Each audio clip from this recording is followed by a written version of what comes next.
What's up, gamers? Massive Banlist just dropped, and this is the biggest change they've done in Premium in a long time since History Collection. So let's go through these changes and let's talk about them. So first, Revenge Rush banned, really big. A lot of these like style Keto decks were getting away with murder with this card, being able to stack heals back on top. So like Angel Gize, Fenrir were primary ones that played this. Or really just any Keto deck could just slap this in, and it was naturally just gonna be pretty good. Then we see a choice restrict with Knees and Vanguard. We'll see a theme with this with all the Crest makers. So let's just quickly run through them all. So we have Seizuri and Obro getting choiced, Sleep Messiah and Alter Ego, Mazergear and Chronojet, Betty and Hoi, and Parting Shade and Night Rose. So all these choice restricts are massive. So this takes away part of the toxic part about Crest. Crest is still going to be toxic, and I don't think we're completely out of the woods yet with these, but it makes the oppressive ride-up turn not nearly as oppressive anymore because they can't use the History Collection shards. Luard never had access to them because it was Claret Sword initially, so they just got rid of Luard's Force Generation completely.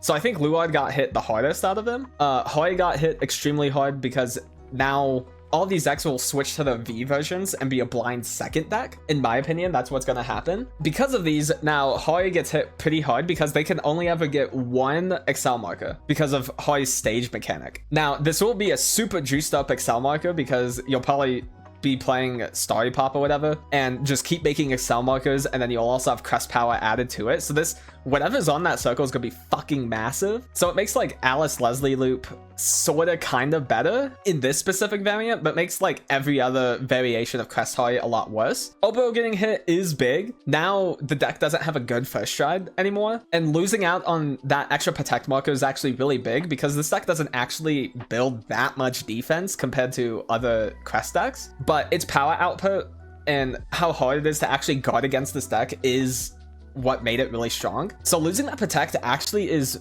really, it really hurts. And also makes it less oppressive into the opponent because a lot of how this deck functioned is you utilize your ride fixes and your History Collection shard in order to force the opponent to discard a bunch of cards.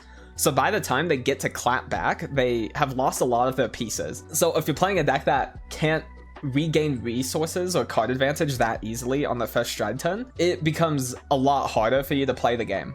Crest Messiah is basically dead unless you play like Harmonix Messiah. Actually, I don't remember if you can ride just any Messiah or just Alter Ego off of Sleep Messiah or off of the Crest, which I'm pretty sure it's any Messiah. So I imagine you go like Harmonix Messiah now if you want to play it, but I imagine it's a lot of the time gonna be better just not doing that and just playing Crestless Messiah. That way you can play more actually good cards in your deck. And then lastly, Crest Jet, it is a big hit because now the opponent can't like beat you down on first grade 3 turn when going first, but it's also a deck that doesn't get super obliterated by this because V Chronojet's also still just a good card. You can still get double Force Generation by the end of your turn. You just won't have GB unlocked for cards like Mellum, right? But Crest Jet's still sort of there. And then Crest Rose is still good because I think Crest Rose gets hit the least from this because V Night Rose still puts out a really strong turn, debatably stronger than what a Bandit Run turn would be. You just like lose out on your Generation Break acceleration, so it makes your Crest accelerate slower,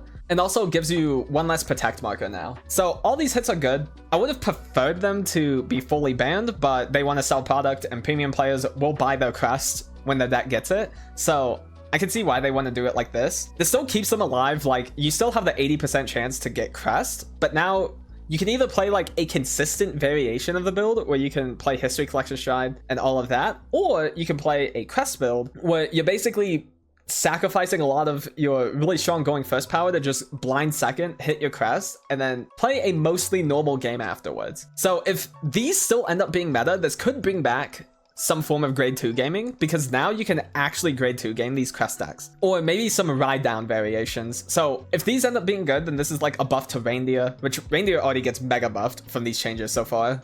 This could be a buff to Thavis since it has a very easy consistent ride down ability, or even Crest Jack could play in this new hypothetical ride down variation. I'm interested to see how the meta goes after that, but we still got a lot of changes to go through before we can start really theory crafting on a meta. So next up is En-logol being fully banned. I don't think this was necessary, but I understand it.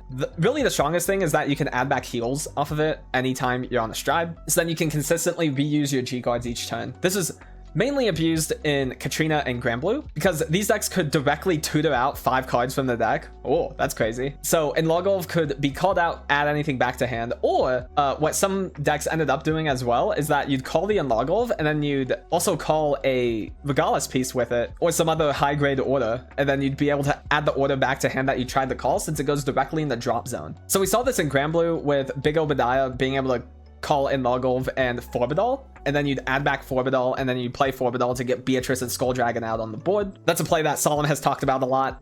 Katrina has been able to add back Ladder off of it, or in more recent variations, they've been adding the Watermelon Blitz order, so then you can have that against decks that attack a lot, which most decks in Premium attack a lot. So I understand the ban. I don't think it was that necessary, but I understand it. Then next is my favorite portion of this ban list. Mo is screaming right now. It is all of the Genesis restrictions. So Dreaming Dragon banned, Melissa banned, and Gelja to 1. So this is nasty. This is a really insane hit for Genesis. Losing Melissa means Fenrir loses its win con and now is probably forced into striding more, which now, because Melissa is gone, it forces them into an actual like real game plan instead of stall the game until my opponent doesn't have enough cards in their deck so they die to Melissa on their turn. Something like that. The deck still has crazy defensive capabilities. Losing Melissa means it loses its active win condition, so the deck has to try to find another way to win, especially since they lost Reverence Rush as well, making it harder to actually stall the game since you can't stack heals back and have consistent G guards again like that. So it does make it harder for Fenrir to actually survive games in order to get to this win condition now. So Fenrir probably has to play a more normal game plan. It would go to its one-shot build, but Gelja went to 1 and Dreaming Dragon got banned, which were really big for those one-shotty type decks. So basically, they got rid of all of the toxic problematic cards that Fenrir has had for years that have enabled really degenerate shit since really G era when Fenrir Loop came out. Because all of these plus Taro Band should get rid of all the toxic stuff. We've seen time and time again that Genesis could pull off some really crazy plays. So I imagine this makes them all dead, but who knows? This card pool's crazy. Next up, we have Mizukaze band and Sukamurakan band. So Mizukaze, great band. This grade 3 was super obnoxious. This God District is crazy. The problem that Mizukaze presented, I think the God District itself wasn't like hard to play around, but it was in combination with other Nubatama cards. So you'd be seeing cards like Rene or Obro forcing the opponent to call rear guards, which made Mizukaze just even better, because then it counts those grades they called. And with Obro, you can pinpoint choose a grade that the opponent can't guard with. This card was super obnoxious to play around. It was basically you only could play around it with Blitz orders and with G guards. Those were your only outs to Mizukaze. And if you didn't have those, then it became harder. And then since we lost Reverence Rush and En-logol, then it makes it harder for a lot of decks to actually find their heals again. So Mizukaze just was a super obnoxious God District to play around. Sukamurakan is an interesting hit. I didn't expect it. I didn't think it was needed, especially with all the other hits happening, because Sukamurakan becomes a problem when you're attacking a billion times now with all the new B-standards that Nui got in Standard. And they got such high numbers that you couldn't one-card guard anything. But since we lost Mizukaze and we lost potentially Crest, I thought Sukamurakan wouldn't be touched, but I guess if you stay with Blind Second Crest Nui, then Sukamurakan would still be good. Okay, yeah, I can see it being hit now. Yeah, so Sukamurakan enabled some really hard turns to guard because it puts the opponent down to 4 cards, and then you'd also use the Ride Fixer to force the opponent to discard a card as well. So you really had 3 cards to guard with on a turn that you're attacking upwards to like 6 times, I think. So, okay, I get it. This is more so future-proofing than it being an immediate problem, especially when combined with Crest, since Crest is an outright banned, right? So, following more God Districts, we have the Dark Irregular page, which has Hope on Damp and Variant Hardleg banned. These 2 being banned is also really good. Hope on Damp is one of the most annoying God Districts in the game right now, forcing you to have to guard in increments of 20k, and you couldn't guard like 40k at once. So, this became really strong. Variant Hardleg combined with it, making it 3-card guard district, just makes it almost impossible to really guard through this turn unless you have a bunch of G guards in hand. So yeah, these being gone is good. I think DI is still like fine. It makes Gas Steel turns a lot worse, but NLK is still like a good deck. So I'm interested to see how DI adapts to this. I'm sure Morgan immediately went to the kitchen with this, especially with all the other changes happening. So this makes DI's win cons a bit worse, but it might turn the deck into less of a like turbo into one-shot-esque type build, since now your instant one-shot finishing play is worse without Hope on Dip and Variance Hard Leg. So this might convert DI into like a more stable, consistent game plan again. In theory, I don't play this clan, so that's just my first thought with it. Next, Mesogear, choice restricted with Melum. This makes sense, because now if you blind second, then Melum is your strongest main attacker in this hypothetical go second, stride up first stride turn. So Melum getting choice as well is big. I'm surprised they didn't add Melum to like the initial choice restrict and just have it like a 3-way choice restrict like Pale Moon has. But I guess they want to make having, if you're playing Crestless Jet, then they want to make having that have a payoff, which is you get to have Melum. I still think Crest Jet's still gonna be pretty solid because of just V-Jet and how it works, but we'll see. Next, we have Beatrice and Negro Lily being choice restricted. This is a crazy choice restrict. I'm not sure how Granblue is going to adapt to this, because the strongest play on how they interacted was this combination of cards and being able to essentially call anything from your drop zone during the opponent's turn. Losing this makes it to where it's a lot harder to actually set up board states to defend the opponent's attacks. A lot of things change with this.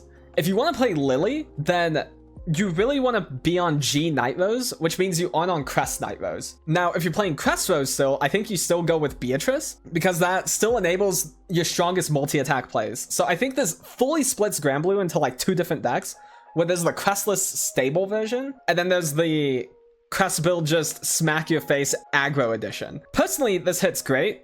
I thought a deck being able to call whatever the fuck it wanted during your turn was a little too crazy, and it's just enabled Granblue to actually be in the format since Beatrice came out. Even in the most degenerate of metas, Beatrice and Granblue would be viable because of it. So really good hit, honestly. I think the one thing this might do is it turns Granblue decks into a bit more like aggro high pressure decks and more like high rolly, where you might like play Navigator now because of it, just so you can turbo through your drop zone a lot quicker and your Skull Dragons become a lot more massive in that regard. But now the clan loses a lot of its toolbox ability. So honestly, great hit, really like it. Okay, we got we got 2 more still. Next is Gredora to 1. We saw Gredora go to 2 at the last ban list, and still wasn't enough. The deck was still the best deck in the format, mainly because it was stopping all these new Crest decks that came out. And the only way to stop those Crest decks was either having multiple Harnleys throughout multiple turns,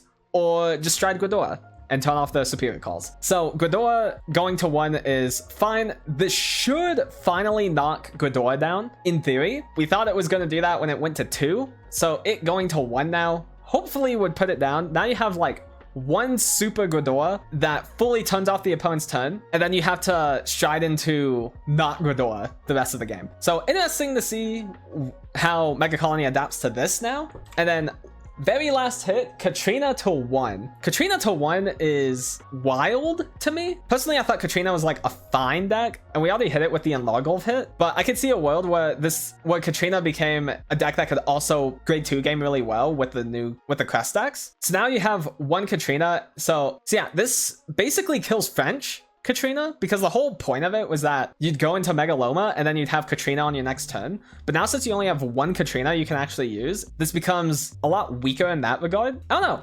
I guess with all the other hits, Katrina would probably be best deck. I never felt like, oh, Katrina is the strongest deck in the format.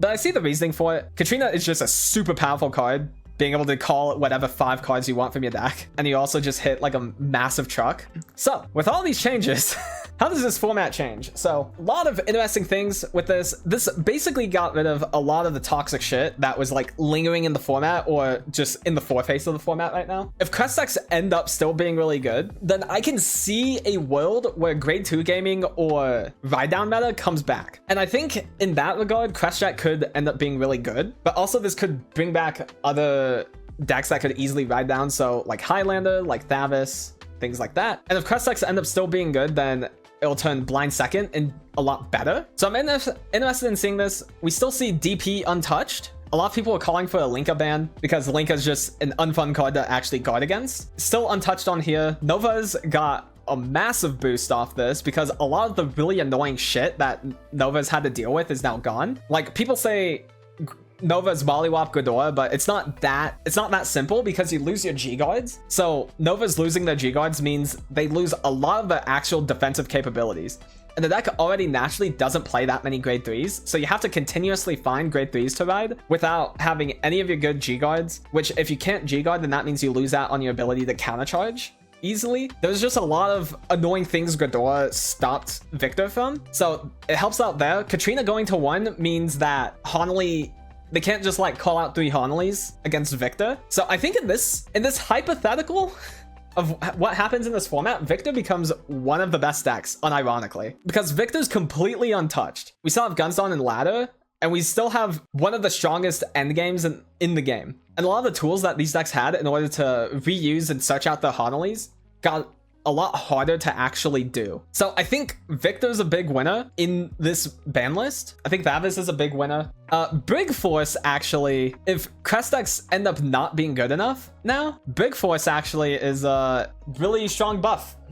It got really massively buffed because a lot of its issues in this current format was that Crest decks just ramped up too hard. But if Crest decks end up not existing anymore, then Brig Force gets a lot better off that. But yeah, overall, really solid ban list. One of the better ones we've had, because last year we didn't have any. And now this makes me excited to actually watch Premium at Worlds. I wish the streaming format wasn't alternating between standard and premium each round. I wish it was still 2 streams like years before, but we have to live with that. So yeah, let me know your guys' thoughts on this ban list down below.